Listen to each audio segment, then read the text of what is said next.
Друзья, добрый день! И сегодня мы поговорим о том пути, который проходит душа после завершения своей земной жизни. Ну, одной из жизней. Физическое тело умирает, и душа его покидает. Каким образом она покидает тело?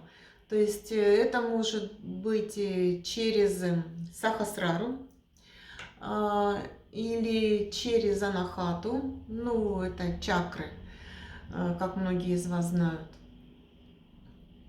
И наиболее зрелые души, продвинутые, они покидают тело через Сахасрару. Это более легкий путь, и это обычно энергетически мощно заряженные души, которые легко проходят плотный слой и попадают в тот мир, тот слой свой родной или в какой-то уровень выше. Куда, собственно говоря, душа и стремится.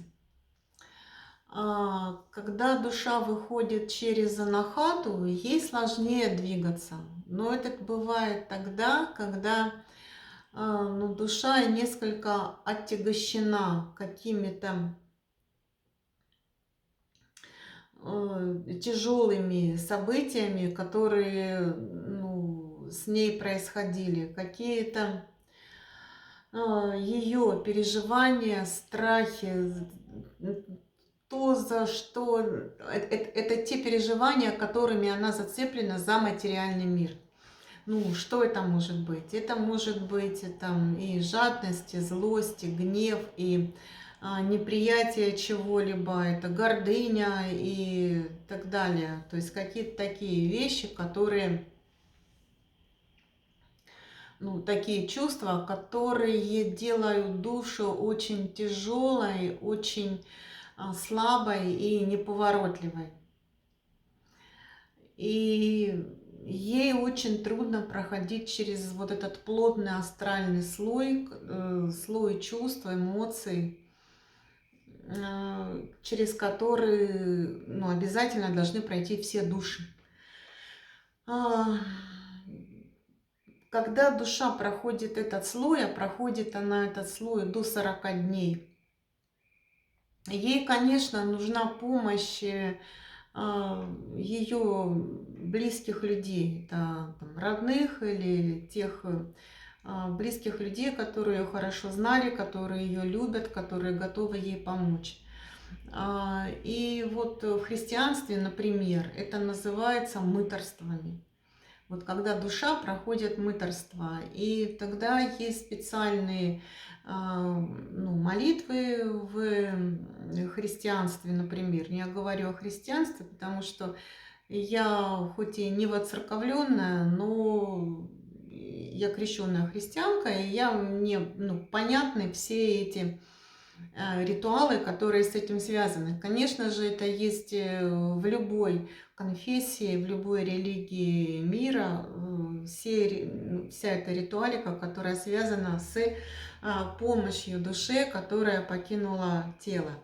То есть не просто так это все происходит. И те люди, которые читали молитвы для людей, которые, для душ, которые вышли из тела, да, для людей, которые только умерли.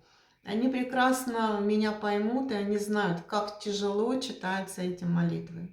И чем более эмоционально зацеплен человек за земную жизнь, чем более, скажем так, зацепленным за физическое тело он был во время жизни своей, тем тяжелее читаются эти молитвы. Бывает, когда читаешь это, прямо, как будто бы такую тяжелую физическую работу сделал.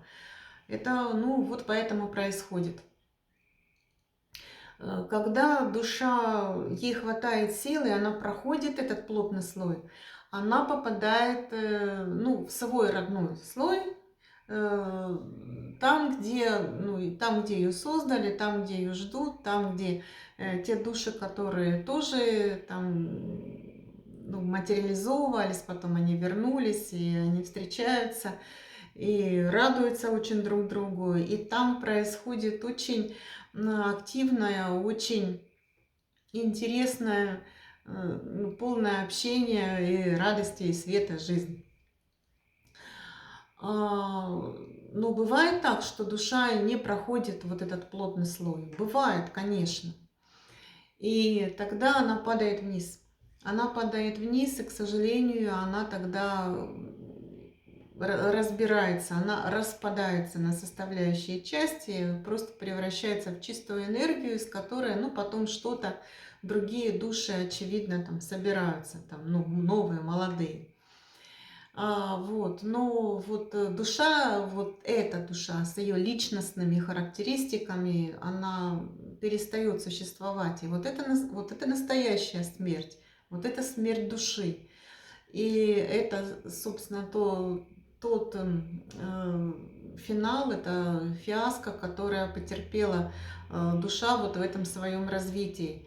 Вот, собственно говоря, э, это то, от чего нас остерегают наши наставники и наши ангелы-хранители и более высокие сущности, потому что, ну, их основная задача, чтобы души сохранялись, для того, чтобы они двигались и развивались дальше.